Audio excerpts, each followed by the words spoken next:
우리는 사도행전 26장에 이르렀습니다. 근데 26장까지 오는 길이 여러분들 가운데 조금 지루하지 않았나라는 생각들을 하게 됩니다. 왜냐하면 21장부터 시작된 바울의 재판이 계속 이어지고 있어서 비슷한 얘기 아니야? 어떤 상대방만 바뀌고 계속 비슷한 이야기가 계속 이어지는 것 같네? 라고 생각되어질 정도로 21장부터 오늘 26장에 이를 때까지 바울은 5번에 걸쳐서 변론을 하고 있습니다.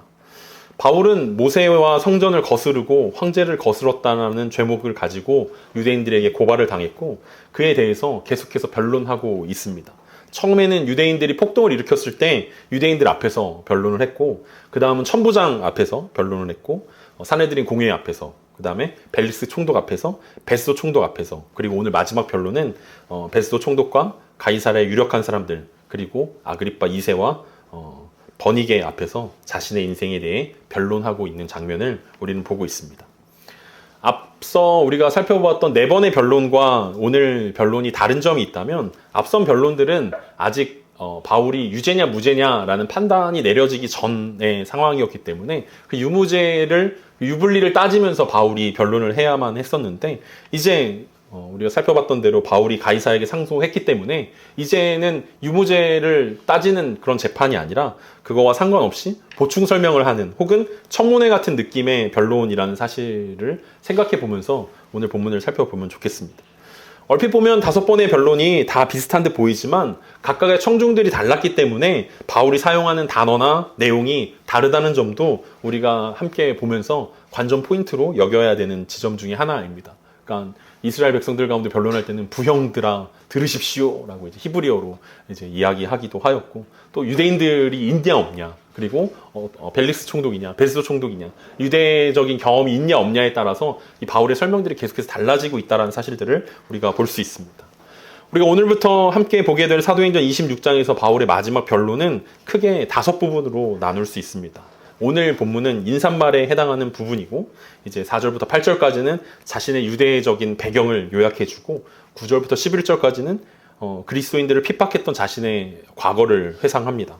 그리고 12절부터 18절까지는 예수 그리스도를 만남으로 자신의 뒤바뀐 운명에 대해 설명하고 19절부터 23절까지는 자신이 어떻게 선교 사역을 했는지를 보여주고 있습니다.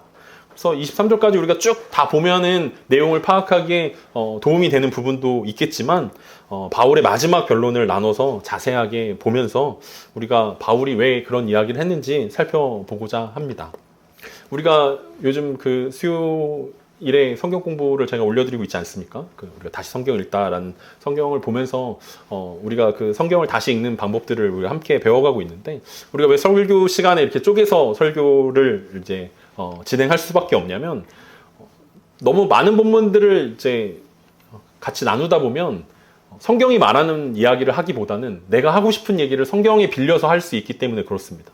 우리가 성경 읽기에 대해서 다시 한번 공부하는 이유가 바로 그렇습니다. 내가 원하는 성경 구절을 보는 게 아니라 이 성경 구절이 나에게 원하는 구절이 어떤 것들을 우리 가운데 말하고자 하는지를 생각해 보려면 찾아보려면 성경을 잘 읽는 것들이 필요하기 때문에 우리가 다시 그것들을 공부해 가고 있습니다. 사실 오늘 바울의 이 변론은 너는 무엇을 위해 살고 있습니까? 라는 그 질문에 대한 답이기도 합니다. 너는 무엇을 위해 살고 있니? 너는 어디로 가고 있니? 지난 삶을 네가 돌아보면 너는 무엇을 위해 살았다라고 정리할 수 있겠니? 라는 그 질문에 바울은 답을 내리고 있는 것입니다. 만약 누군가가 여러분들 가운데 이런 질문을 던진다면 여러분들은 어떻게 대답하시겠습니까? 여러분은 무엇을 위해 살아가고 있습니까? 어디로 여러분의 인생은 어디를 향해 가고 있습니까?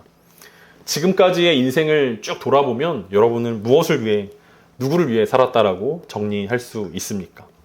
바울의 이 마지막 변론은 바로 그것에 대한 변론입니다. 바울에게 왜 사냐고 묻는 사람들에게 대체 무엇을 위해서 그렇게 피땀 흘려 열심히 사냐고 묻는 사람들에게 왜 바보처럼 그렇게 예수 그리스도를 위해 살고 있냐라고 묻는 사람들에게 전하는 메시지가 바로 오늘 바울의 메시지입니다. 그럼 오늘부터 우리가 5번에 걸쳐서 함께 바울이 자신의 전체 인생에 대해서 어떻게 설명하는지 함께 살펴보도록 하겠습니다. 그것이 우리의 인생을 설명하는 대답이 될 수 있기를 소망하면서 먼저 오늘 본문 1절입니다. 아그리빠가 바울에게 이르되 너를 위하여 말하기를 내게 허락하노라 하니 이에 바울이 손을 들어 변명하되 지난주 우리가 25장 마무리에서 연회장에 사람들이 잔뜩 모여 있었습니다. 그리고 거기 모인 사람들이 다 가장 화려한 의복과 장신구로 치장하고 마치 자신들이 그 가이사랴에서 가장 높은 사람이다라는 것들을 과시하듯이 사람들에게 보여주는 인생이었다라는 것들을 우리가 함께 살펴보았고, 그럼에도 불구하고 바울은 그곳에서 전혀 주눅들지 않았던 것들을 우리는 기억합니다. 하나님의 영광은 세상의 부와 명예에 있지 않기 때문에 바울은 그런 것들 가운데 세상의 부와 명예에 전혀 주눅들지 않을 수 있었습니다. 여전히 자신이 최고라는 생각을 가지고 있었던 아그리빠 2세는 바울에게 변론을 허락합니다. 베스도 총독이 황제에게 써야 할 보충 설명서를 기록하기 위해 열린 청문회이면서 동시에 아그리빠의 궁금증을 해결하고자 모였던 이 청문회이기 때문에 아그리빠가 그 청문회를 진행하고 있는 것입니다. 이미 앞서 여러 차례 설명해 드린 대로 헤롯 가문은 복음과 아주 밀접한 연관이 있었습니다. 헤롯 가문의 창시자였던 헤롯 대왕은 예수님이 태어나는 것들을 보게 되었고, 헤롯 가문 그 헤롯 대왕 이후에 헤롯 안디바는 세례 요한을 참수하고 예수님을 십자가에 못 박도록 재판한 왕이었습니다. 헤롯 아그리빠 2세의 아버지였던 헤롯 아그리빠 1세는 야고보 사도를 사형시킨 인물이었고 하나님께 영광을 돌리지 않아서 벌레 먹어 죽었던 왕이었습니다. 그리고 드디어 자신에 대해 이뤘습니다. 4대에 걸쳐서 복음이 자신의 가문과 어떻게 이어져서 내려오고 있는지에 대한 이야기들을 이 아그리빠 2세도 너무나 잘 알고 있었다는 것입니다. 그래서 더더욱 바울의 이야기가, 바울이 전하는 복음의 이야기가 매우 궁금했을 것입니다. 도대체 우리 가문과 이렇게 연결되어서 이 꼬리에 꼬리를 물면서 계속해서 연결되어지는 이 복음의 메시지는 도대체 무엇인가? 도대체 바울이 전하는 예수는 도대체 누구인가? 도대체 바울은 왜 이런 인생을 사는가? 로마 시민이라고 이야기했던 이 사람은 왜 가이사에게 상소했는가? 뭐 그런 궁금증들을 풀기 위해서 이 자리에 참석했던 것입니다. 그리고 그런 아그리빠 2세에게 복음 듣는 것이 허락됩니다. 사실 1절의 말씀을 보면 내가 너를 위하여 말하기를 내게 허락하노라 라고 아그리빠 왕이 말하고 있지만, 이것은 아그리빠 왕이 바울에게 말하기를 허락하는 것이 아니라 하나님께서 아그리빠 왕에게 복음을 들을 수 있는 기회를 허락하신 장면이라고 우리는 바꿔서 생각해 볼 수 있습니다. 자신이 바울을 변론하도록 허락한 것처럼 보이지만 하나님께서 아그리빠 2세에게 복음을 들을 수 있도록 허락하신 것입니다. 겉으로 보기엔 단순한 재판 절차라고 생각할 수 있지만 바울에게는 하나님께서 복음을 전할 수 있도록 문을 열어주신 놀라운 기회였습니다. 세상 사람들이 보기에는 그냥 절차 중에 하나라고 생각해 볼 수 있습니다. 그냥 요식적인 행위야. 이 베스도 총독이 보충 설명서를 기록하려면, 황제한테 기록하려면 이 과정들을 겪어야만 하는 일들이야 라고 단순하게 생각할 수 있지만, 그것은 복음을 위한 하나님의 허락이었다라고 우리는 새롭게 해석할 수 있을 것입니다. 그럼 우리가 살아가는 우리 일상생활 가운데서도 마찬가지 공식이 적용되어질 것입니다. 바울처럼 직장에서, 학교에서, 친구와의 대화 속에서 하나님은 우리들 가운데 어떤 문을 여실 때가 있다라는 거죠. 마치 아그리빠 왕이 바울에게 내게 말하기를 허락하노라 라고 이야기하는 것처럼 누군가가 우리 가운데 좀 얘기 좀 해봐. 네가 살아가는 그 이유에 대해서, 인생의 의미에 대해서, 네가 믿고 있는 하나님에 대해서, 예수 그리스도와의 복음에 대해서 한번 설명해봐 라고 하나님께서 문을 여시는 그 상황 가운데 우리는 자연스럽게 눈치채고 이게 하나님이 여셨구나. 그리고 그것을 바울처럼 활용할 수 있는 지혜가 우리 가운데 필요할 것입니다. 이 아그리빠 왕의 허락을 들으며 바울은 손을 들어 변명하기 시작하였습니다. 여기서 손을 든다라는 표현은 당시 연설을 시작할 때 청중의 주의를 모으는 정식 행위였습니다. 통상적인 행동이었습니다. 마치 우리가 학교에서 발표할 때 손을 들고 발표하는 것처럼 이제 발표를 위해서 손을 들고 이제 자신의 이야기를 이야기하겠다라는 공식적인 행동이었습니다. 이 장면을 보면서 저는 그 올림픽 경기에 나갔던 선수들이 그 선수 소개할 때 레인 위에 서 있는 선수들이 생각이 났습니다.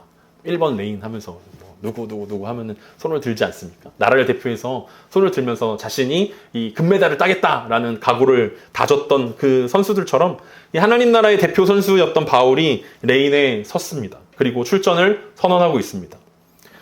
어떤 학자들은 이 바울이 손을 든 것이 단순히 그 재판 과정 가운데 이제 재판을 시작하겠다, 변론을 시작하겠다라는 의미로 받아들일 뿐만 아니라 또 다른 의미로 하나님을 향해 손짓한 것이다 라고 해석하기도 합니다. 바울의 5번의 변론 중에 유일하게 오늘만 누가가 손을 들었다라고 표현하고 있기 때문에 그렇습니다. 그러니까 5번의 변론 중에 바울이 손을 들고 이야기했다라는 표현이 오직 오늘 본문에만 등장하고 있습니다. 이 성경에서 손을 들다라는 표현은 굉장히 많이 나오는데 그 중에 하나님의 도우심을 구할 때 기도한다라는 뜻으로 우리는 이해할 수 있습니다. 우리가 오늘 예배의 부름 가운데 함께 읽었던 시편 143편 5절과 6절에서 다윗은 이렇게 고백합니다. 내가 옛날을 기억하고 주의 모든 행하신 것을 읊조리며 주의 손이 행하는 일을 생각하고 주를 향하여 손을 펴고 내 영혼이 마른 땅같이 주를 사모하나이다. 주를 향하여 손을 편다라는 건 주의 도우심을 구한다라는 것이고 주님께 기도한다라는 것입니다. 자신의 삶을, 자신의 문제들을, 자신의 어려움들을 주님께 아뢰고 주님의 손이 나를 도와주셔야만 해결될 수 있다라는 고백이 바로 다윗의 고백이었고, 어쩌면 바울이 일반적인 재판 과정 가운데 하나지만 자신의 손을 들면서 하나님께 짧게 기도했던 순간으로 우리는 해석해 볼 수도 있을 것입니다. 짧은 시간이었지만 자신의 삶과 상황을 맡기면서 청문회에 모인 하나님의 백성들에게 하나님의 사랑이 전달되기를 기도한다라는 것으로 보면 더 좋을 것 같습니다. 마치 구약 성경에서 아닥사스다 왕의 술 맡은 관원이었던 느헤미야에게 왕이 왜 근심하냐고 물었을 때 느헤미야가 잠시 묵도하고 왕에게 대답했던 장면처럼 말입니다. 느헤미야 2장 4절에서 5절입니다. 왕이 내게 이르시되 그러면 내가 무엇을 원하느냐 하시기로 내가 곧 하늘의 하나님께 묵도하고 왕에게 아뢰되 왕을 많이 좋게 여기시고 종이 왕의 목전에서 은혜를 얻었사오면 나를 유다 땅 나의 조상들의 묘실이 있는 성읍에 보내어 그 성을 건축하게 하옵소서 하였는데, 느헤미야가 아닥사스다 왕이 왜 근심이 가득한지 물었을 때 이 느헤미야는 잠시 묵도한 후에 이 왕에게 고백할 수밖에 없었습니다. 자신이 술 맡은 관원으로 재직 중에 있지만 왕을 절대로 충성하지 않아서가 아니라 이 예루살렘을 재건하기 위해서 자신이 가야만 한다는 사실들을 이야기하기 위해선 이 하나님의 도우심이 절대적으로 필요했습니다. 이 신하가 왕에게 이런 이야기를 한다는 것 자체가 굉장히 이상한 이야기이기도 하고 담대함과 그 두려움을 하나님께서 도와주시지 않으면 해결되어지지 않는, 이 아닥사스다 왕이 허락하지 않으면 절대로 해결되어질 수 없는 어려운 문제였기 때문에 느헤미야는 왕과 대화하는 중임에도 불구하고 잠시 기도하고 왕에게 대답하였습니다. 나로 그 성을 건축하게 하옵소서. 왕이 그 하나님께 기도한 후에 느헤미야는 아닥사스다 왕에게 나로 그 성을 건축하게 해달라고 고백하는 그 장면을 우리는 볼 수 있습니다. 바울도 아마 느헤미야 같은 마음 아니었겠습니까? 가이사랴와 예루살렘에 그리고 유대인들에게 하나님에 대한 기대와 사랑이 무너져 있는 그들에게 다시 하나님의 성전이 건축되게 해달라는 그 간절한 마음을 손을 들고 이 청문회에 참석하며 변론을 시작하는 바울의 마음이라고 우리는 생각해 볼 수 있습니다. 바울의 손에 바로 그런 간절함이 담겨져 있었다는 것입니다. 주님만 의지해야 하는 이 상황에서 주님만을 의지하겠다라는 바울의 담대한 표현이었을 것입니다. 우리 삶 가운데서도 늘 우리는 이 느헤미야의 기도를 화살 기도라고 부릅니다. 그러니까 잠깐 동안 기도하는 것을 이야기합니다. 우리가 밥 먹을 때 기도하는 것처럼 감사합니다 주님, 이렇게 잠깐 3초 동안 기도하는 것을 오늘 화살 기도라고 이야기합니다. 하지만 그 짧은 시간에 하나님을 향한 간절함과 하나님을 향한 그 신뢰가 그 마음 가운데 품어져 있다면 우리 삶 가운데서도 절체절명의 순간이 일어날 수도 있고, 또 복음을 전해야 될 상황들이 열려질 수도 있고, 또 순간순간마다 우리는 하나님을 의지해야 하는 우리의 상황들 가운데서 우리는 짧게라도 주님을 기억하며 주님을 의지하는 저와 여러분 되었으면 좋겠습니다. 이 하나님을 향한 손을 들면서 사람들의 주목을 끌면서 바울의 변명이 시작됩니다. 이제 자신의 삶에 대한 변명을 바울이 하고 있습니다. 이 변명하다라는 것은 단순히 억울함을 풀기 위한 말이 아니라 공식적으로 변증하는 것을 의미합니다. 오늘날 기독교 변증학의 어원이 된 단어가 바로 바울이 변론했다라는 이 단어이기도 합니다. 바울은 단순히 자신을 구하기 위해서 이 말을 하고 있는 것이 아니라 복음을 공식적으로 증언하기 위해서 손을 들고 변론하기 시작했습니다. 쇠사슬에 묶여있는 몸이었지만 그의 영혼은 복음을 증거하는 자리에서 아주 자유로웠던 것들을 볼 수 있습니다. 재밌게도 바울이 지금 변론을 하는 동안 바울은 자신의 이야기보다는 예수님에 대한 이야기를 더 많이 하고 있음을 우리는 알 수 있습니다. 자신에 대해서 소개하라고 이야기했는데, 자신에 대해서 이야기하라고 이야기했는데 바울은 자신에 대한 이야기가 아니라 예수님에 대한 이야기를 하고 복음에 대한 이야기를 하고 있습니다. 보통 우리가 간증을 한다라고 이야기하면 하나님이 내 삶 가운데 찾아오셔서 하나님이 이런 일들을 하셔서 내 삶이 이렇게 변했고 나에게 이런 풍족하고 좋은 일들이 생겨났습니다 라는 내 이야기를 하는 경우들이 훨씬 더 많은데, 바울의 간증 가운데서는 자신의 이야기가 아니라 예수님의 이야기가 자신의 삶 가운데 얼마나 큰 영향을 줬는지에 대한 이야기가 훨씬 더 많이 새겨져 있음을 우리는 볼 수 있습니다. 바울은 묶인 채로 복음을 고백하고 믿음을 고백하고 있지만 담대하게 복음을 전하고 있습니다. 세상은 우리를 향해서 공격하고 비난할 수도 있지만 주님은 우리에게 손을 들어 복음을 증언하라고 부르고 있습니다. 계속해서 바울의 고백이 이어집니다. 2절과 3절입니다.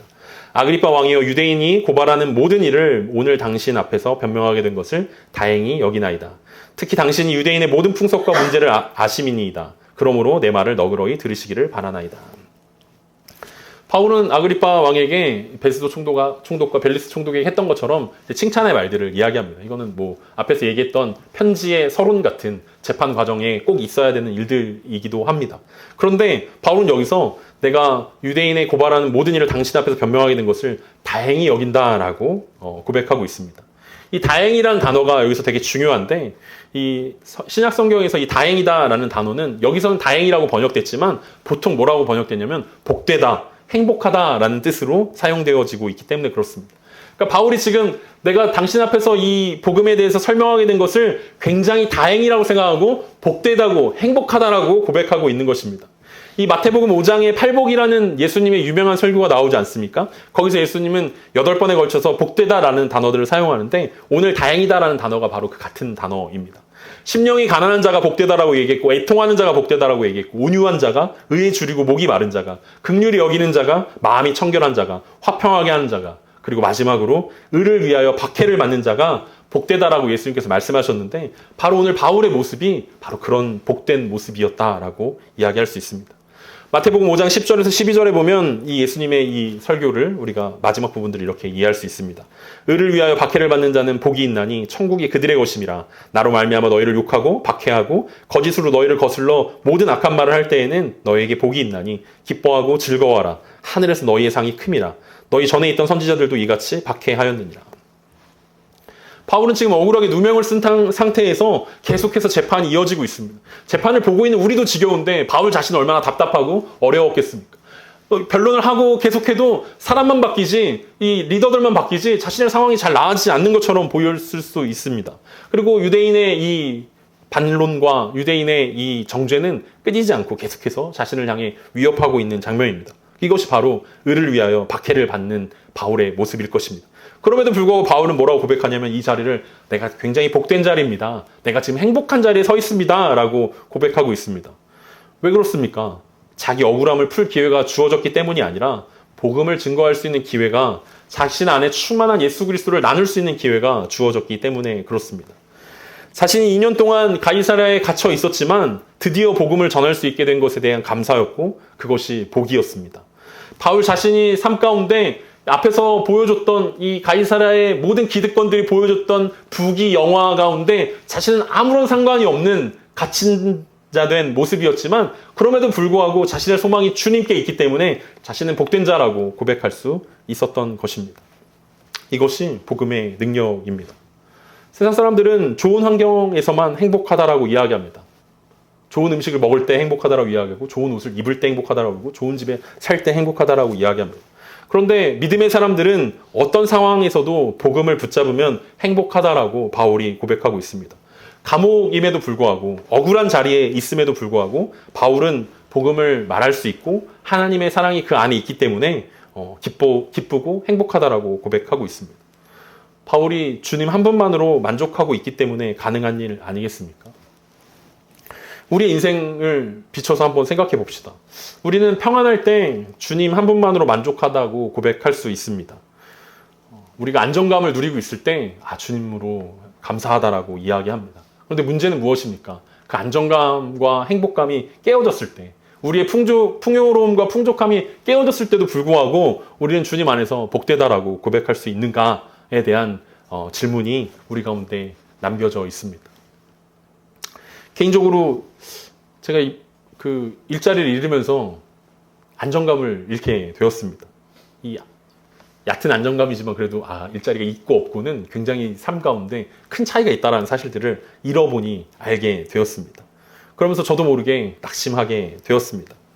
제가 안정감을 크게 누리던 제 아내가 직장을 그만두게 되니까 제 안정감이 완전히 무너지게 되었습니다.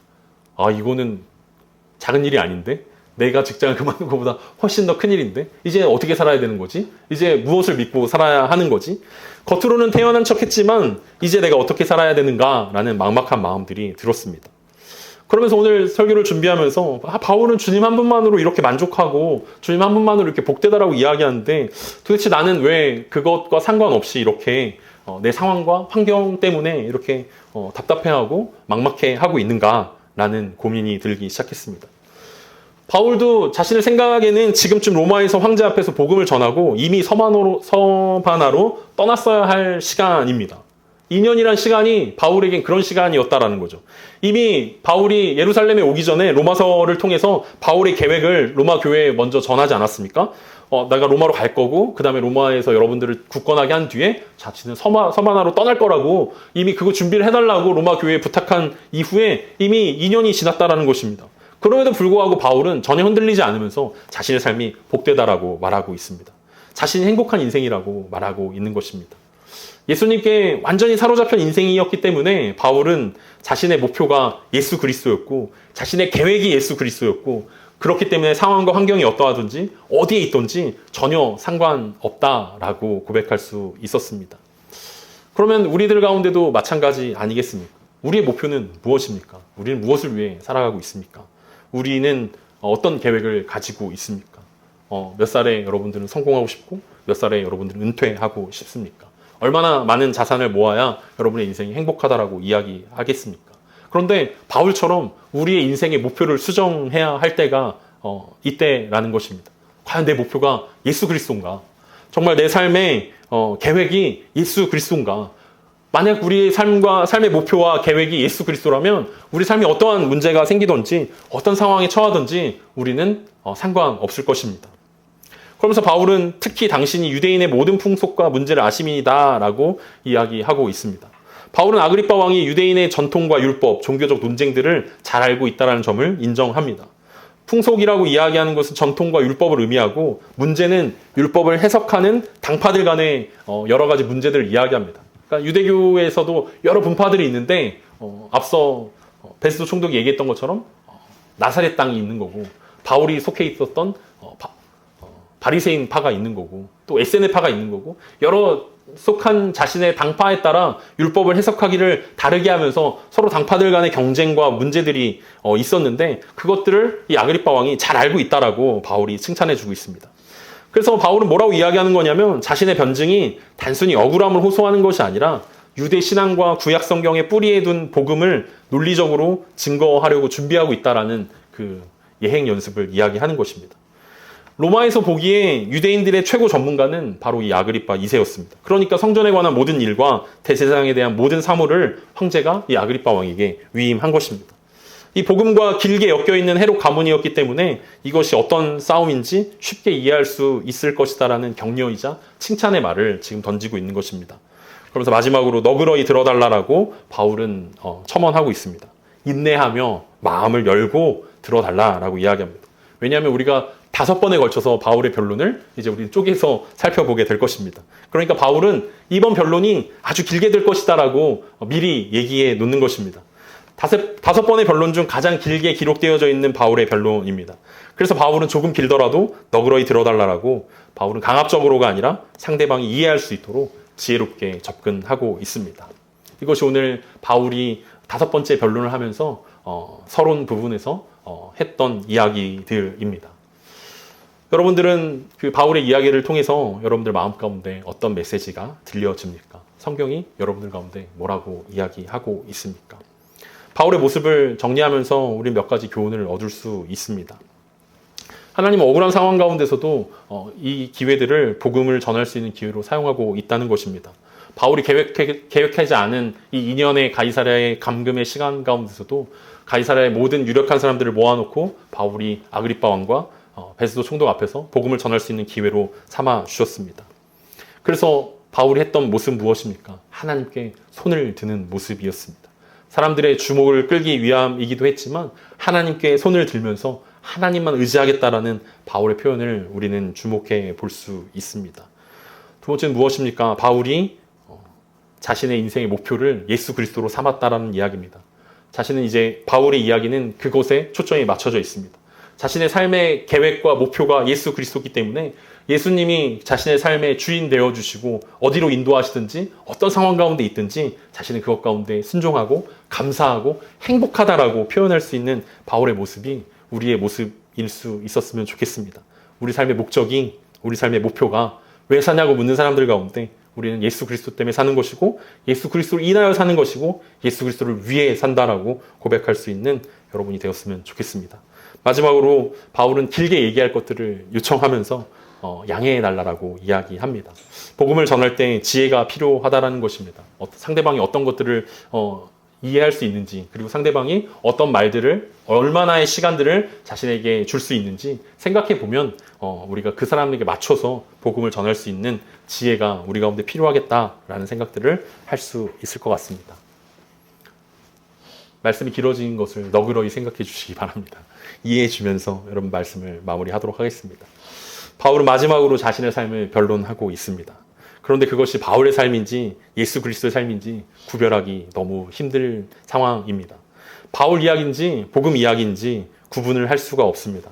그만큼 바울과 복음은 하나가 되어 있습니다. 바울과 그리스도가 하나이기 때문에 바울과 예수 그리스도를 구분하여서 소개할 수 없을 정도인 것입니다. 그럼 바울이 손을 들어 담대히 복음을 증거한 것처럼 우리도 삶의 자리에서 손을 들어 볼 수 있었으면 좋겠습니다. 하나님이 우리에게 허락하신 산지인 직장에서, 가정에서, 학교에서, 사회에서, 때로는 억울한 상황에서 하나님은 우리에게 이렇게 말씀하실 것입니다. 네가 말하는 것들을 허락하노라. 아그리빠 왕이 허락해서 바울이 이야기한 것이 아니라 하나님이 바울에게 허락해서 그 말을 할 수 있었던 것처럼 하나님이 우리 가운데 허락하실 때 주저하지 않고 담대히 복음을 증거하는 하나님의 사람으로 한 주를 살아내는 저와 여러분 되시길 간절히 소망합니다.